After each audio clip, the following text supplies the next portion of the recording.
Hello and good morning all of you. स्वागत आहे तुमचं मेगाबिट एज्युकेशनच्या युट्यूब चॅनलवर. तर चला बघू आजचे वर्ड्स, त्यांचे सिनोनिम्स, अँटोनिम्स, मराठी, हिंदी, इंग्लिशमध्ये मीनिंग्स, जे पण एक्झाम्पल म्हणून सेंटेन्सेस दिलेले आहेत ते सेंटेन्सेसचं मीनिंग बघूया आपण, मराठीमध्ये काय होतं आणि सेंटेन्समध्ये वर्डला कसं यूज केलेलं आहे ते सुद्धा बघूया. सो स्टार्ट करूया आजच्या सेशनला. फर्स्ट वर्ड आहे आपला आजचा, तो काय आहे? ऑक्सिडेड. ACC. ओके, फर्स्ट वर्ड काय आहे? ACCEDED, म्हणजेच काय होतं? ऑक्सिडेड. ऑक्सिडेडचं मीनिंग काय आहे? तर agree to a demand, request or treaty. Agree to a demand, request or treaty म्हणजेच काय होतं? तर ऑक्सिडेड. आणि हिंदीमध्ये मीनिंग काय होतं ऑक्सिडेडचं? स्वीकार कर लिया. मराठीमध्ये काय होतं? स्वीकारणे. ओके, स्वीकारणे, मान्यता देणे किंवा मान्य करणे, यालाच इंग्लिशमध्ये वर्ड काय आहे? तर ऑक्सिडेड. सो मराठीमध्ये मीनिंग होतं ऑक्सिडेडचं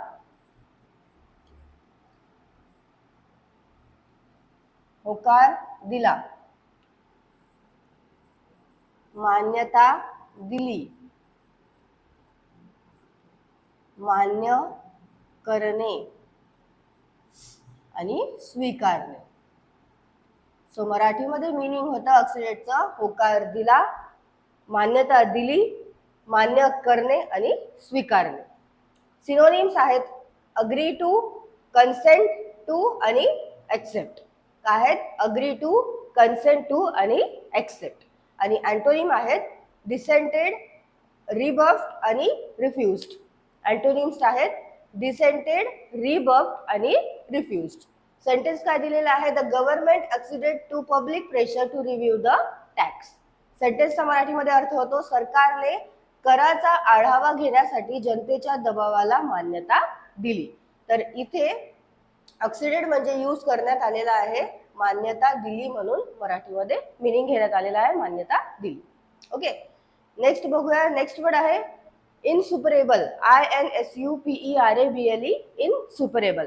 इनसुपरेबलचं इंग्लिशमध्ये मीनिंग होतं of difficulty or obstacle, impossible to overcome. काय आहे? Of difficulty or obstacle, impossible to overcome.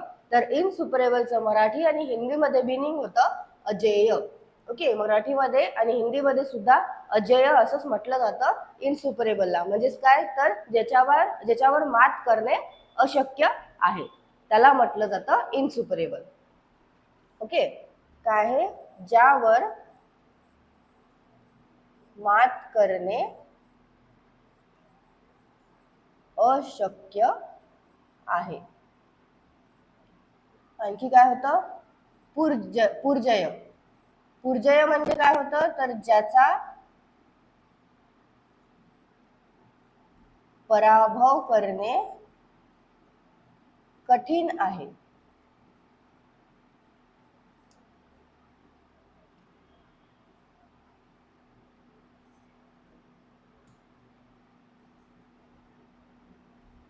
आणखी होतं अनउल्लंघनीय आणि पार न करता येण्याजोगा. सो मराठीमध्ये मीनिंग काय होतं? इनसुपरेबलचं मराठीमध्ये मीनिंग होतं ज्यावर मात करता येणे अशक्य आहे. आणि पुर्जय. पुर्जय म्हणजे काय होतं? तर ज्याचा पराभव करणे कठीण आहे. अनउल्लंघनीय आणि पार न करता येण्याजोगे, याला इंग्लिशमध्ये वर्ड आहे इनसुपरेबल. सिनोनिम्स होतात इनसुपरेबलचे. सिनोनिम्स काय आहेत? इनसरमाउंटेबल. काय आहेत? इनसरमाउंटेबल, अनकॉन्करेबल आणि इनविन्सिबल. सिनोनिम्स काय आहेत इनसुपरेबलचे? इनसरमाउंटेबल, अनकॉन्करेबल आणि इनविन्सिबल. आणि अँटोनिम्स आहेत सुपरेबल, सरमाउंटेबल आणि विन्सिबल. अँटोनिम्स आहेत सुपरेबल, सरमाउंटेबल आणि विन्सिबल. सेंटेन्स काय आहे? The difficulties that confront us seem insuperable. The difficulties that confront us seem insuperable. सेंटेन्सचा मराठीमध्ये अर्थ होतो आपल्या पुढे असणारी संकटे ओलांडता येणे अशक्य वाटते. तर इथे जे इनसुपरेबल आहे त्याला मराठीमध्ये अर्थ घेण्यात आलेला आहे ओलांडता येणे अशक्य वाटते म्हणून. ओके, सो इनसुपरेबलचा आणखी काय अर्थ होतो? ओलांडता येणे अशक्य वाटते, म्हणजे अशक्य वाटणे, याला काय वर्ड आहे? इनसुपरेबल. नेक्स्ट वर्ड आहे काउन्सिल. काउन्सिलचं मिनिंग होतं गिव्ह ऍडवाइस टू समवन, म्हणजेच काय करणे? तर सल्ला देणे किंवा सल्ला दिला, याला काय म्हटलं जातं? काउन्सिल असं म्हटलं जातं. सो काउन्सिलचं हिंदीमध्ये मिनिंग होतं सलाह दी, मराठीमध्ये काय होतं? सल्ला दिला आणि मार्गदर्शन केले. सो मराठीमध्ये मिनिंग काय होतं काउन्सिलचं? सल्ला दिला आणि मार्गदर्शन केले. इंग्लिशमध्ये होतं गिव्ह ऍडवाइस टू समवन आणि हिंदीमध्ये होतं सलाह दी. सिनोनिम्स आहेत ऍडवाइस्ड, कन्फेब्ड आणि कन्फॅब्युलेटेड. सिनोनिम्स काय आहेत परत एकदा सांगतो तुम्हाला, थोडंसं प्रोनाउन्सिएशन माझं ऐकून घ्या. काय होतं तर काउन्सिलचं सिनोनिम्स काय आहेत? ऍडवाइस्ड, कन्फेब्ड आणि कन्फॅब्युलेटेड. आणि ओके, अँटोनिम्स नाही दिलेले आहे. सेंटेन्स काय आहे काउन्सिलचा? So he was counselled by his supporters to return to Germany. सेंटेन्सचा अर्थ होतो त्याच्या समर्थकांनी त्याला जर्मनीला परत जाण्याचा सल्ला दिला. तर इथे काउन्सिल म्हणजे यूज करण्यात आलेला आहे सल्ला दिला म्हणून. सपोर्टर्स म्हणजे होते समर्थक. नेक्स्ट बघूया. नेक्स्ट वर्ड काय आहे? इव्हॅनिसेंट. EVANESCENT, इव्हॅनिसेंट. इव्हॅनिसेंटचं मिनिंग होतं soon passing out of sight, memory or existence, quickly fading or disappearing. म्हणजेच काय? तर जे क्षणिक असतं. ओके, इव्हॅनिसेंट म्हणजे काय होतं इंग्लिशमध्ये? Soon passing out of sight, memory or existence, quickly fading or disappearing. जे काय आहे? क्षणिक आहे, क्षणभंगूर आहे, अल्पजीवी आहे, त्याला इंग्लिशमध्ये वर्ड यूज होतं इव्हॅनिसेंट. ओके, इव्हॅनिसेंट. आणि हिंदीमध्ये काय मिनिंग होतं? क्षणभंगूर. मराठीमध्ये सुद्धा क्षणभंगूर असंच म्हटलं जातं. आणखी काय म्हटलं जातं? क्षणिक, अल्पजीवी आणि अदृश्य. सो इव्हॅनिसेंटचे मराठीमध्ये मिनिंग होतं क्षणभंगूर, क्षणिक, अल्पजीवी आणि अदृश्य. सिनोनिम्स आहेत व्हॅनिशिंग, फेडिंग आणि फ्लिटिंग. व्हॅनिशिंग, फेडिंग आणि फ्लिटिंग सिनोनिम्स आहेत इव्हॅनिसेंटचे. अँटोनिम्स आहेत एंडलेस, इटर्नल आणि एव्हरलास्टिंग. काय आहेत? एंडलेस, इटर्नल आणि एव्हरलास्टिंग हे अँटोनिम्स आहेत. सेंटेन्स आहे talk is evanescent but writing leaves footprints. सेंटेन्सचा अर्थ होतो बोलणे क्षणभंगूर असते पण लेखन आपल्या पाऊलखुणा सोडते. सो इथे इव्हॅनिसेंट म्हणजे यूज करण्यात आलेला आहे क्षणभंगूर. नेक्स्ट बघूया. नेक्स्ट वर्ड आहे इनस्क्रुटेबल. INSCRUTABLE, इनस्क्रुटेबल. काय आहेत? INSCRUTABLE म्हणजे काय होते? इनस्क्रुटेबल. सो इनस्क्रुटेबलचं मिनिंग आहे इंग्लिशमध्ये impossible to understand or interpret. Impossible to understand or interpret म्हणजेच काय आहे? काहीतरी गूढ आहे किंवा रहस्यमयी आहे. गूढ आहे, रहस्यमयी आहे किंवा न समजण्यायोग्य आहे, न समजण्याजोगे आहे, त्याला इंग्लिशमध्ये वर्ड यूज करण्यात येते इनस्क्रुटेबल. सो हिंदीमध्ये इनस्क्रुटेबलला म्हटलं जातं गूढ, मराठीमध्ये सुद्धा गूढ असंच म्हटलं जातं. मराठीमध्ये सुद्धा गूढ म्हटलं जातं. आणखी काय म्हटलं जातं? रहस्यमय, अस्पष्ट, आणखी अकलनीय किंवा न समजण्याजोगे. सो मराठीमध्ये मिनिंग होतं इनस्क्रुटेबलचं गूढ, रहस्यमय, अस्पष्ट, अकलनीय आणि न समजण्याजोगे. सिनोनिम्स आहेत एनिग्मॅटिक, अनरीडेबल आणि इम्पेनिट्रेबल. काय आहेत सिनोनिम्स इनस्क्रुटेबलचे? एनिग्मॅटिक, अनरीडेबल आणि इम्पेनिट्रेबल. आणि अँटोनिम्स आहेत फॅहमेबल, इंटेलिजिबल आणि अंडरस्टँडेबल. काय आहेत अँटोनिम्स इनस्क्रुटेबलचे? फॅहमेबल, इंटेलिजिबल आणि अनअंडरस्टँडेबल. सेंटेन्स काय आहे? तर सेंटेन्स आहे there are many inscrutable beliefs of that ancient religion. सेंटेन्सचा अर्थ होतो त्या प्राचीन धर्मात अनेक अनाकलीन समजूत किंवा श्रद्धा आहेत. ओके, सो इनस्क्रुटेबल म्हणजे इथे यूज करण्यात आलेला आहे अनाकलनीय. काय आहे? There are many inscrutable beliefs of that ancient religion. म्हणजेच त्या प्राचीन धर्मात अनेक अनेक अनाकलनीय समजूत किंवा श्रद्धा आहे.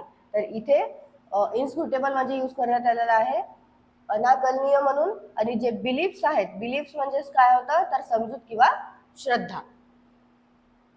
नेक्स्ट वर्ड आहे डेप्लोर. DEPLORE डेप्लोर. डेप्लोरचं मिनिंग होतं इंग्लिशमध्ये feel or express strong disapproval of something.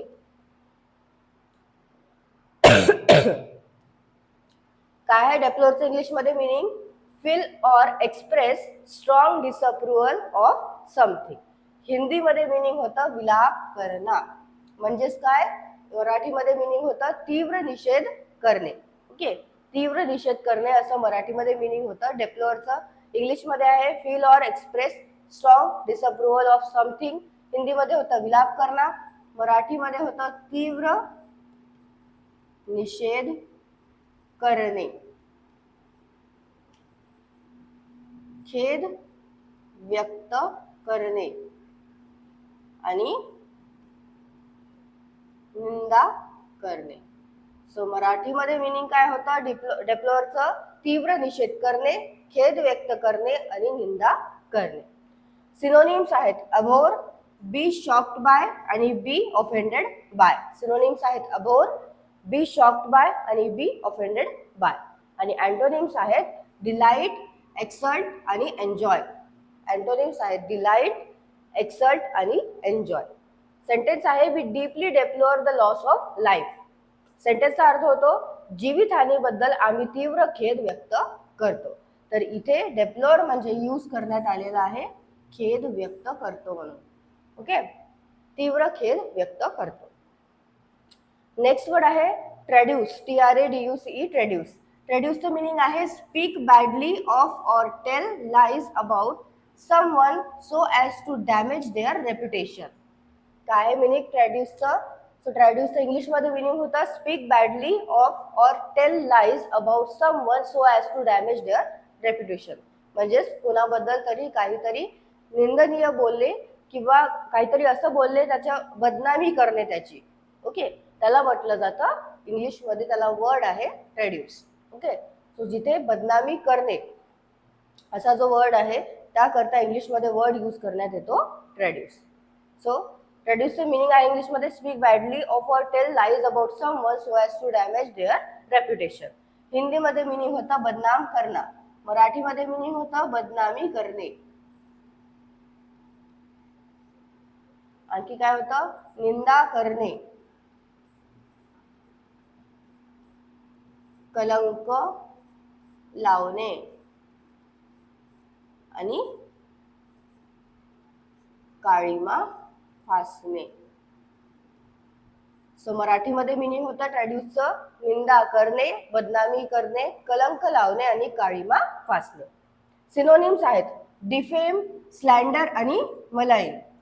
काय आहेत सिनोनिम्स ट्रेड्यूसचे? डिफेम, स्लँडर आणि मलाइन. आणि अँटोनिम्स आहेत ग्लोरीफाय, ऑनर आणि अक्लेम. ग्लोरीफाय, ऑनर आणि अक्लेम. सेंटेन्स आहे it is not easy to traduce his character. सेंटेन्सचा अर्थ होतो त्याच्या चरित्र्यावर चिकलफेक करणे किंवा बदनामी करणे सोपे नाही. सो इथे ट्रेड्यूस म्हणजे यूज करण्यात आलेला आहे चिखलफेक करणे किंवा बदनामी करणे. सो तुम्ही ट्रेड्यूसच्या ठिकाणी एकतर चिखलफेक करणे सुद्धा यूज करू शकता किंवा बदनामी करणे सुद्धा यूज करू शकता या सेंटेन्समध्ये. नेक्स्ट वर्ड आहे पग्नेशियस. PUGNACIOUS. पग्नेशियस. पग्नेशियसचं मिनिंग होतं eager or quick to argue, quarrel और फाइट. ईगर और क्विक टू आर्ग्यू, क्वेरल और फाइट. म्हणजेच काय होतं पग्नेशियस म्हणजे जो आहे भांडखोर आहे. ओके, जो लढाऊ वृत्तीचा आहे त्याला काय म्हटलं जातं? पग्नेशियस म्हटलं जातं. हिंदीमध्ये मिनिंग होतं पग्नेशियसचं झगडालू. मराठीमध्ये काय होतं? भांडखोर,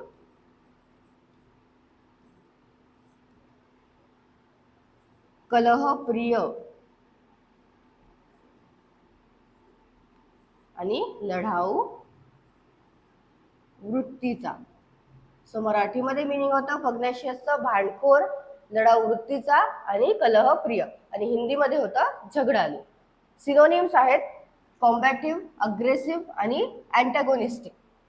काय आहेत सिनोनिम्स पग्नाशियसचे?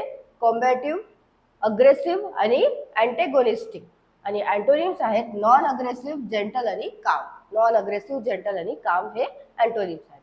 सेंटेन्स आहे फाउंड हिम पग्नाशियस अँड ॲरोगंट. सेंटेन्सचा अर्थ होतो तो मला भांडखोर आणि उद्धट वाटला.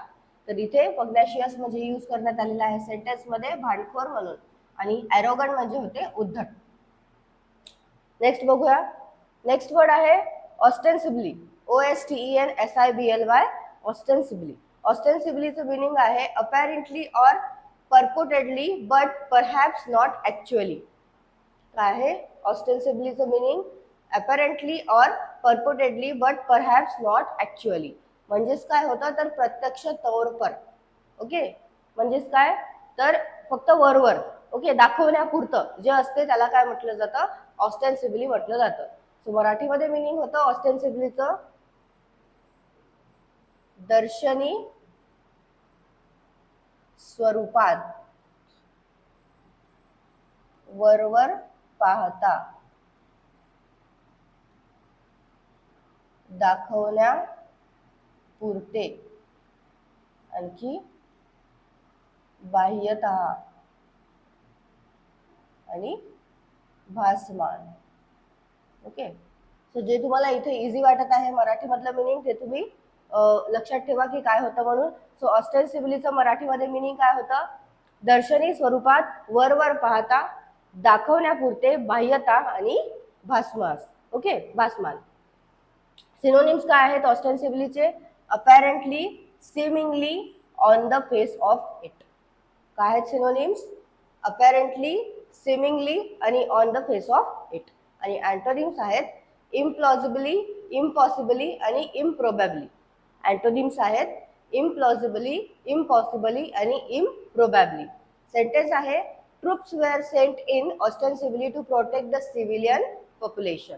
सेंटेन्सचा अर्थ होतो लोकसंख्येचे रक्षण करण्याच्या बहाण्याने किंवा वरकरणी दाखवून तिथे सैन्य पाठवण्यात आले होते. सो इथे ऑस्टेन्सिबली म्हणजे यूज करण्यात आलेला आहे बहाण्याने किंवा वरकरणी दाखवून. ओके, सो मराठीमध्ये इथे ऑस्टेन्सिबलीचा अर्थ घेण्यात आलेला आहे बहाण्याने किंवा वरकरणी दाखवून. लास्ट वर्ड आपल्या आजच्या सेशनचा तो आहे निम्बल. काय आहे निम्बल म्हणजे काय होतं तर quick and light in movement or action आणि अजाईल. काय आहे मिनिंग निम्बलचं? Quick and light in movement or action आणि अजाईल. याचं हिंदीमध्ये मिनिंग होता निम्बलचं चतुर. मराठीमध्ये काय होतं? कुशाग्र, चपळ, चलाक, चपळ, चालाक, दक्ष आणि कुशाग्र. सो मराठीमध्ये मिनिंग होतं आणखी काय होतं? आणखी मिनिंग होतं तरतरीत आणि तल्लक. सो निम्बलचं मराठीमध्ये मिनिंग काय होतं? चपळ, चालाक, दक्ष, कुशाग्र, तरतरीत आणि तल्लक. सिनोनिम्स आहेत निम्बलचे अजाईल, लिथल आणि स्प्राइटली. काय आहेत? अजाईल, लिथल आणि स्प्राइटली. आणि अँटोनिम्स काय आहेत? वॅक्युअस, वीक माइंडेड आणि विटलेस. अँटोनिम्स आहेत वॅक्युअस, वीक माइंडेड आणि विटलेस. सेंटेन्स काय यूज करण्यात आलेला आहे? She showed some nimble footwork and looked a promising player. She showed some nimble footwork and looked a promising player. सेंटेन्सचा अर्थ होतो तिच्या पायांची चपळ हालचाल पाहून ती एक आशादायक खेळाडू असल्याचे जाणवले. सो इथे निम्बल म्हणजे सेंटेन्समध्ये यूज करण्यात आलेला आहे चपळ म्हणून. ओके, सो हे आहेत आपले आजचे वर्ड्स. काही वर्ड्स जे आहेत ते थोडेसे हार्ड आहे, सो ते मी तुम्हाला सांगितलेले आहे कसं प्रोनाऊन्स करायचं आहे तसे तुम्ही प्रोनाऊन्स करा. जसं मी प्रोनाऊन्स केला तसं तुम्ही मराठीमध्ये लिहू शकता. आज मी तुम्हाला लिहून दिलेलं नाही आहे मराठीमध्ये, कारण तुम्ही स्वतः सुद्धा लिहिलेलं पाहिजे म्हणून. सो याची PDF तुम्हाला व्हिडिओच्या खाली डिस्क्रिप्शनमध्ये लिंक आहे, तिथं तुम्ही डाउनलोड करू शकता.